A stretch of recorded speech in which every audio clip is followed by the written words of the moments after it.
में सभी का आज की वीडियो में सभी का स्वागत है। तो कैसे हो आप? इलाहाबाद है ना, यूपी में हाई कोर्ट के एग्ज़ाम हुए थे। 3300 कुछ पोस्ट थी। 4 और 5 तारीख को इसका पेपर हुआ था। 2-3 दिन पहले आंसर की आई थी। मैंने ये सोचा था कि ये एग्ज़ाम कंप्यूटर बेस्ड है, लेकिन ये ऑफलाइन था।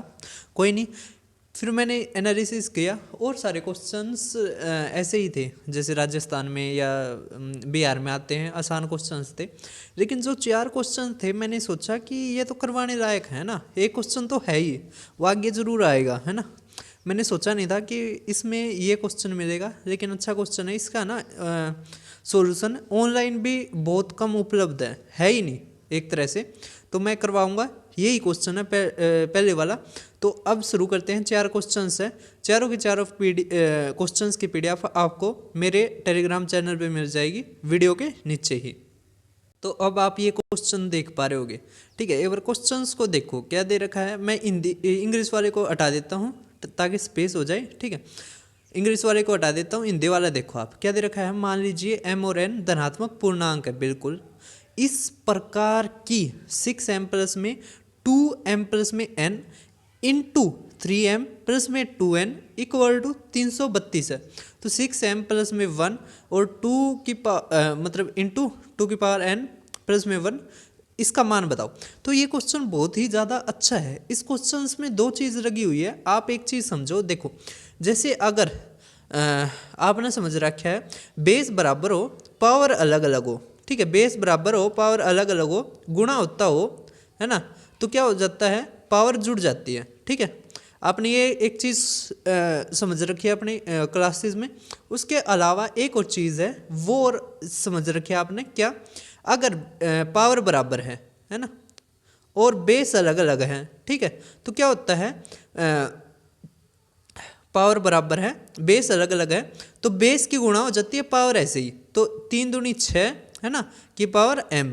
ये आपने चीज़ समझ रखी है अपने पेपरों में, पेपरों में नहीं, अपनी क्लासेस में, ठीक है। तो इसी के ऊपर ये शानदार क्वेश्चन बनाया गया है। बहुत ज़्यादा अच्छा क्वेश्चन लगा भाई मुझे काफ़ी। और SSC GD और भी जो एग्ज़ाम आने वाले हैं, तो वे ज़रूर करके जाएं भाई इस क्वेश्चन को। अब देखो इसको कैसे करेंगे हम।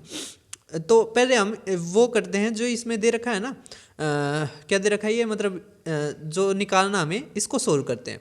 तो देखो 6 हमें क्या दे रखा है, 6m प्लस में 1 इंटू में 2 की पावर n प्लस में 1। तो अब देखो इन दोनों की गुणा हो जाएगी, तो हमारा क्या आ जाएगा 6m, है ना, इंटू में 2n प्लस में, है ना, फिर इसकी गुणा, तो 6m, है ना, फिर इसकी गुणा प्लस में 2n प्लस में 1।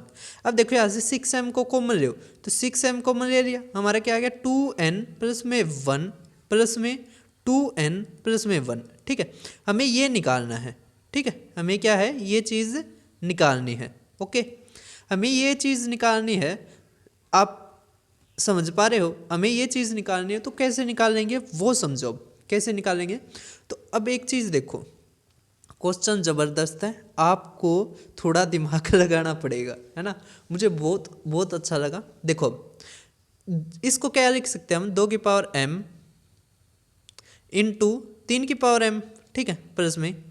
अब देखो इसको क्या लिख सकते हैं, देखो पावर जुड़ रही है, इसका मतलब 2m इंटू में 2n था, है ना, तो इसको भी लिखेंगे 2m इंटू में 2n, ओके, इंटू में 3m प्लस में 2 की पावर n, ओके। अब देखो यहाँ से क्या क्या कॉमन आ रहा है, 2m और 3m। देखो 2m और 3m कॉमन आ रहा है, तो यहाँ पे क्या आ गया हमारा 2m इंटू में 3m, है ना, इंटू में, देखो यहाँ से तो क्या बच गया, यहाँ से तो 1 आ गया प्लस में 2 की पावर n, ठीक है, ये आ गया हमारा, आ गया ना। देखो ये तो आ गया हमारा, देखो ये निकल गया ना। देखो पावर बराबर है, बेस अलग अलग गुणा हो जाएगी, तो 6m इंटू 1 प्लस में 2n आ गया। अब यहाँ से क्या बच गया, ये 2n, ठीक है। तो मैं यहाँ पे लिख देता हूँ, है ना, ये तो हो गया हमारा, यहाँ पे लिख देता हूँ प्लस में 2n, ठीक है। लेकिन यहाँ पे +1 था, तो मैं क्या करता हूँ, मैं यहाँ पे भी +1 कर देता हूँ। देखो ये चीज़ है ना, ये यहाँ पे ही मानो आप, ठीक है, यहाँ पे प्लस में 2n इतना है, लेकिन यहाँ पे +1 भी आ रहा है, तो आप क्या करो, यहाँ पे भी +1 कर दो और वहाँ पे जो 332 है तो वहाँ पे भी +1 हो जाएगा, तो हमारा क्या आ जाएगा 333। कितना आ जाएगा हमारा 333। सभी को समझ में आ गया होगा। केवल ये क्वेश्चन दो चीज़ों के ऊपर डिपेंड कर रहा है, वो है कि बेस बराबर है तो पावर जुड़ जाएंगी, है ना। अगर बेस अलग अलग है और पावर सेम है तो क्या हो जाएगी, बेस की गुणा हो जाएगी। बस इसके ऊपर ये ज़बरदस्त क्वेश्चन बनाया था मुझे काफ़ी अच्छा लगा। ठीक है, और देखते हैं हम जो 4 क्वेश्चन रह गए। ठीक है, मैं इसकी भी देखता हूँ, मैं उसमें चलो करता हूँ मैं कैसे क्या, ये क्वेश्चन ही लग जाए तो अच्छा है, क्योंकि उसमें बच्चों को दिक्कत होगी। चलो कहाँ पर गया, हाँ ये रहा। तो भाई ये मत सोचना 5 मिनट में वो समझाया है, मैं टाइम नहीं देता, मैं करता हूँ कि बच्चे को समझ में आना चाहिए, है ना। असली बात ये है, कोई ये नहीं है कि 1 मिनट में समझा कर दूर करा और बच्चे को समझ में आए, है ना। इससे अच्छा है मैं 1.5 मिनट लगा दूँ। अब देखो किसी समांतर चतुर्भुज की आसन्न भुजाएं इतनी इतनी है ना। तो हमने क्या करा है कि समचतुर्भुज बना लिया, पैरेललोग्राम बना लिया, हमने पैरेललोग्राम बना लिया। ठीक है, ये क्वेश्चन अच्छा है। देखो एक की 15 है, एक की 12 है। ठीक है, अब कह रखा है 15 सेंटीमीटर की भुजाओं के बीच की दूरी, 15 सेंटीमीटर के जो बीच की दूरी है ना, इनके बीच की दूरी है वो दे रखी है 8। ठीक है, तो इसके बीच की दूरी बताओ, तो इसके बीच की दूरी भी बता देंगे हम। ठीक है, कैसे होता है ये, तो इन दोनों की गुणा 15 8 120 है ना। यहाँ पे h मान लिया हमने, इसकी हाइट या मतलब इनके बीच की जो डिस्टेंस है, इन दोनों की गुणा भी इसके बराबर होनी चाहिए, मतलब 15 गुणा में 8 इक्वल टू होना चाहिए 12 गुणा में h। ठीक है, बस इसके ऊपर ये क्वेश्चन होता है, तो हमारा 4 आंसर आ गया। ठीक है, ये मैंने इसीलिए डाला था कि बच्चे कंफ्यूज ना हो जाए कि ये किस तरह का क्वेश्चन आ गया, लेकिन ठीक था, ये कोई ज़्यादा मुश्किल नहीं था। ये क्वेश्चन अच्छा है, मुझे ये डालना चाहिए था उससे पहले, कोई नहीं। अब देखो इसको कैसे करेंगे हम, क्या दे रखा है, 4 अंकों की ऐसी कितनी संख्याएं होंगी जो 5 से विभाजन नहीं है अगर अगर अगर अंकों की पुनरावृत्ति की अनुमति है। तो ये अच्छा क्वेश्चन है। ठीक है, ये करना चाहिए बच्चों को। अब देखो हम ये निकाल लेते हैं 5 से डिविजिबल ना, हाँ चलो ठीक है, हम पहले ये निकाल लेते हैं कि 4 डिजिट्स की टोटल संख्या कितनी होगी। ठीक है, फिर उसमें से हम वो घटा देंगे जो 5 से डिविजिबल होती है। ठीक है, तो हमारा आंसर आ जाएगा। ये आसान मेथड होता है। अब देखो देखो 4 अंकों की, तो 4 अंक हो गए, तो अंक तो 0 से लेके 9 तक होते हैं, तो टोटल कितने अंक हो जाते हैं, 10 कितने हो जाती हैं, 10 डिजिट्स हो जाती हैं, है ना, या 10 नंबर्स हो जाते हैं, 10 नंबर्स हो जाते हैं। ठीक है, 0 से लेके 9 तक 10 नंबर्स हो गए।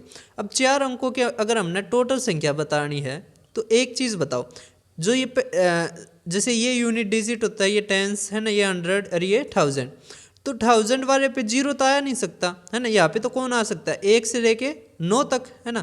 तो इसका मतलब कितनी संख्या आ सकती है, 9 आ सकती है। कितनी आ सकती है, 9। ठीक है, जबकि यहाँ पर 0 से लेके 9 तक आ सकती हैं, है ना। समझ में आ रहा है। जैसे अगर मैं एक संख्या ले 0 1 2 5, तो ये 4 अंकों की थोड़ी ना हुई, ये तो 3 अंकों की हुई। ठीक है, लेकिन यहाँ पे मैं 0 लिख सकता हूँ। जैसे मान लिया मैंने 8, है ना, 8 एक अंक लिया, यहाँ पे 0 ले लिया, कोई नहीं, ये एक संख्या बन गई ना 4 अंकों की। ठीक है, तो यहाँ पे 0 आ सकता है। इसका मतलब यहाँ पे टोटल 0 से लेकर 9 तक 10 संख्याएं आ सकती है। इसी तरह यहाँ पे भी 10 संख्याएं आ सकती हैं, यहाँ पे भी 10 संख्याएं आ सकती हैं। तो टोटल 4 अंकों की संख्या कितनी होगी, तो 9000। कितनी होगी, 9000। 9000 4 अंकों की टोटल संख्या हो गई। अब हमें निकालना है इसमें कि अब इसमें से हमें घटाना है जो 5 से डिविजिबल है। तो 5 से डिविजिबल होने की रूल क्या कहता है, या कौन सी संख्या होती है जो 5 से भाग होती है। तो आपने नंबर सिस्टम में पढ़ रखा होगा, नहीं पढ़ रखा है तो मैंने नंबर सिस्टम की वीडियो दे रखी है, आप वहाँ से पढ़ सकते हो। देखो 5 से डिविजिबल होने के लिए आपके लास्ट वाले संख्या या तो 0 हो या 5 हो। ठीक है, केवल दो ही चीज़ हो सकती है, या तो 0 या 5 हो। तो इसमें केवल दो संख्याएं आ सकती हैं, है ना, तो गुणा में 2, ठीक है, दो संख्याएं आ सकती है, या तो 0 या 5। यहाँ पे तो 10 आ सकती है ना, 0 से लेके और 9 तक, ठीक है, क्योंकि इसमें पुनरावृत्ति की अनुमति है। यहाँ पे भी 10 आ सकती हैं, जबकि जो पहला अंक है, मतलब जो 1000 जो वो है हजारवा, उस पर 0 नहीं आ सकती, क्योंकि वह फिर 4 अंकों की संख्या नहीं रहेगी। तो यहाँ पे 9, तो हमारा क्या आ गया 1800। कितना आ गया 1800। ऐसी संख्या है जो 5 से विभाज्य है, 5 से विभाज्य है, ठीक है। 1800 ऐसी संख्या है जो 5 से विभाज्य है।